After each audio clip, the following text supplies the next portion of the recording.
मृत्यु परी शव को कौन पाई एकुटिया छड़ा जाएनी। आज आम आपण मानक जनइबू शव को कौन पाई एकुटिया छड़ा जाए ना। जेमिति दिन पर राति हेबा निश्चिंत अटे, ठीक सेमिति जी भी यही मृत्यु लोक जन्म नहीं दिने ना दिने मृत्युवरण करने अवश्य अटे। अर्थात पृथ्वी लोक केउं बा बड़ शक्ति अच्छी ताहा हेउची प्राणीर मृत्यु। तथापि किछि लोक भी एमिति होइथांती जे कि सत्य को स्वीकार करने को चाहि नथांती। आपण समस्ते देखिथिबे हिंदू धर्म रे मृत्यु परी शव को जला जाई थाए। ता सहित आपण यह भी देखिथिबे कि जदि कहार मृत्यु सूर्यास्त परे होई थाए तो ताहार दाह संस्कार ता परदिन करा जाई थाए, राति रे नुहे। एमितिरे लक्ष्य करिथिबे कौनसी परिवार रे जदि कहार मृत्यु संध्या परे होई थाए तो तार शव को एकुटिया छड़ा जाई न थाए। परंतु कौन आपण जानिछंती कि शव को कौन पाई राति रे एकुटिया छड़ा जाए नहीं? तेबे आसंतु जानिबा। बंधुगण, आमर धर्म रे मृत्यु परे शव को एकुटिया न छाड़बार कौन पाई छड़ा जाई न थाए। आउ एया मध्य जानि रखंतु जी केबे केबे अथवा केउ परिस्थिति रे शवर अंतिम संस्कार करा जाई न थाए किंबा किछि समय पाई रही जाई थांती।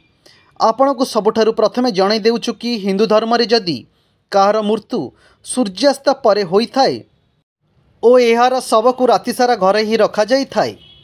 एहा पर जदि कहार मृत्यु पंचुक समय होई थाए तो तार शव को भी किछि समय पाई घरे रखा जाई थाए एवं जेबे पंचुक समय समाप्त होता है तो तापर तार दाह संस्कार करा जाई थाए। काईकिना गरुड़ पुराण रे कुहा जाइछि जे जदि सूर्यास्त पर अथवा पंचुक समय रे जदि कौनसी मृत शरीर दाह संस्कार करा जाई थाए तो ताकू मोक्ष प्राप्ति होई न थाए। एथिपाई जदि केही राति रे मरि जाई थाए तो तार शरीर को नहीं श्मशान को जाई न थांती, बरं शव को घरे ही रखा जाई थाए।